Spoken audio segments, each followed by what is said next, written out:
Roberto Carlos has surprised everyone with a confession that has left the world in shock. The late-night artist, known for his ability to move and captivate with his lyrics, has shared unexpected details that have left his followers stunned. We are not talking about just any artist, but the king of Latin music. Roberto Carlos has revealed profound aspects of his life that could change everything.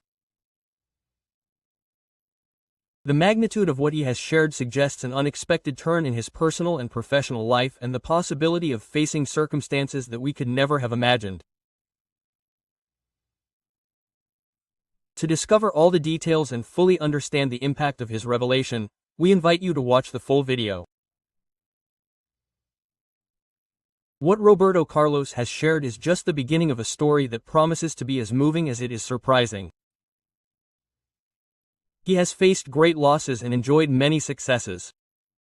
And today we are going to talk about it. Childhood. Roberto Carlos Braga was born on April 19, 1941, in Cachoeiro de Itapemirim, Espírito Santo, Brazil. He was a shy and withdrawn young man as a child.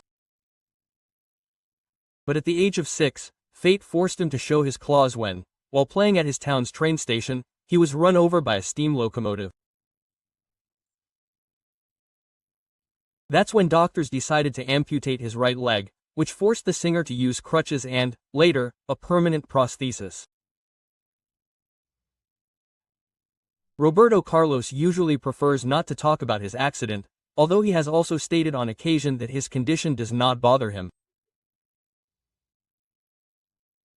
In fact, shortly after the incident, at the age of 9, the artist began to develop his talents on the radio where he sang pieces by the artists he admired.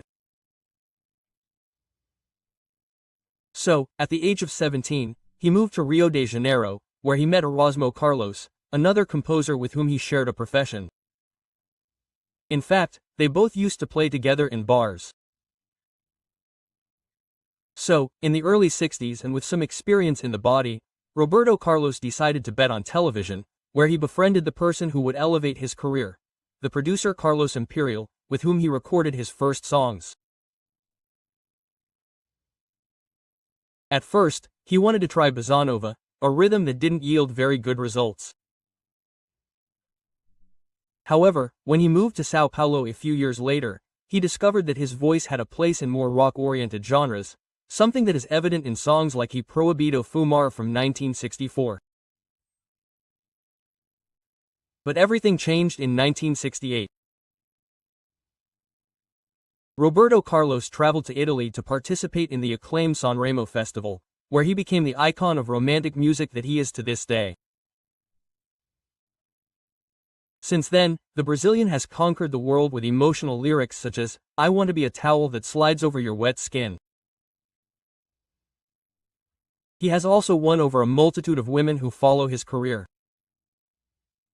However, the Brazilian has not been lucky in love. At age 25, the singer had an affair with a woman named Maria Lucila Torres, with whom he had his first child. Even so, the diva did not recognize the child until 1991, when a lawsuit forced him to give her his last name shortly before Lucila died from cancer.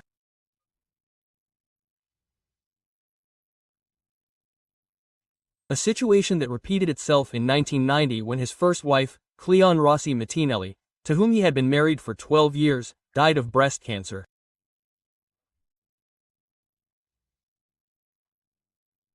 But Roberto Carlos' tragedy did not end there, because the woman who was the owner of his heart, Professor Maria Rita Simo, died of the same disease when she was only 38 years old. This caused a deep depression in the star, who almost made the decision to stop singing. During his visit to Mexico in 1979, Pope Juan Pablo II was welcomed with the song Amigo, performed by a children's choir and broadcast live to millions of viewers worldwide. Although Amigo was not originally written for the Pope, but for his close friend Erasmo Carlos, with whom he formed a great musical partnership comparable to that of Paul McCartney and John Lennon. Roberto Carlos paid tribute to Erasmo with this song released in 1977. In the 80s, he participated in the campaign for the International Year of Persons with Disabilities and began recording albums in several languages, including English, Spanish, Italian, and French. In 1982, his annual album included hits such as Emociones, y Mesa, and Ballenas. He also collaborated with Moria Betania on a choir album, and in 1984, his song Caminhonero was broadcast more than 3,000 times in a single day in Brazil. The following year, Verde y Amarillo was played 3,500 times on the radio. In 1986, he participated in a campaign to help children in Latin America with the song Cantare Cantares together with Julio Iglesias, José Feliciano, and Plácido Domingo. In 1989, he won the Grammy for Best Latin Pop Album and topped the Billboard Latin chart with Amazonas. During the 1990s, he continued to reap international successes. In 1992, he was honored with a star on the Miami Walk of Fame. In 1994, he surpassed Didos in sales in Latin America with more than 70 million records sold. Great Brazilian artists of the time such as Cássia Eller and Rap Inc. recorded a tribute album to his hits. In 1995, Brazilian pop artists such as Cássia Eller and Skank also paid tribute to him. The following year, he collaborated with Julio Iglesias, Gloria Estefan, Plácido Domingo, Rocio Durcal, and John Cicada on a song in Spanish for the Atlanta Olympic Games. After a period of retirement following the death of his wife Maria Rita, Roberto Carlos resumed his career with the Without Love Tour, which opened up new opportunities for him in Recife in November 2000. In 2002, he gave a concert for 200,000 people in Flamengo Park, Rio de Janeiro. In 2008, Roberto Carlos and Caetano Veloso performed a concert in tribute to Antonio Carlos Jobim, recorded on CD and DVD with Jax Morellenbaum, Daniel Jobim, and Wanderley. In 2009, he celebrated his 50-year career with a tour that began in Itapemirim, his hometown, and culminated with a mega concert at the Maracana Stadium before 70,000 spectators. In 2010, he received an award from Sony in New York for reaching 100 million records sold.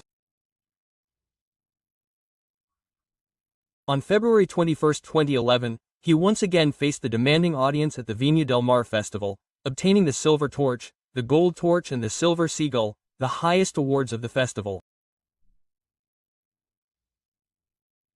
In November 2015, he was recognized as Person of the Year by the Latin Recording Academy Latin Grammy. Considered one of the greatest singer-songwriters in history, Roberto Carlos has worked with Manuel Morris and Erasmo Carlos, and his music has been the most played on Latin American radio. His impact in Brazil includes hits that did not reach the Hispanic market, totaling more than 250 notable songs. His orchestra, initially consisting of 32 musicians, was reduced to 16 with the arrival of synthesizers and gained fame accompanying Frank Sinatra, who praised his quality. Despite his professional success, Roberto Carlos confessed that he has faced personal tragedies such as the loss of 3 wives to cancer.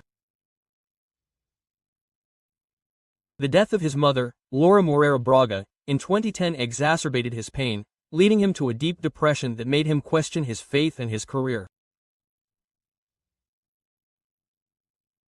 This sadness caused an obsessive-compulsive disorder that forces him to follow strict routines such as wearing white and blue, avoiding brown and red, and avoiding giving concerts in August or signing contracts during the waning moon.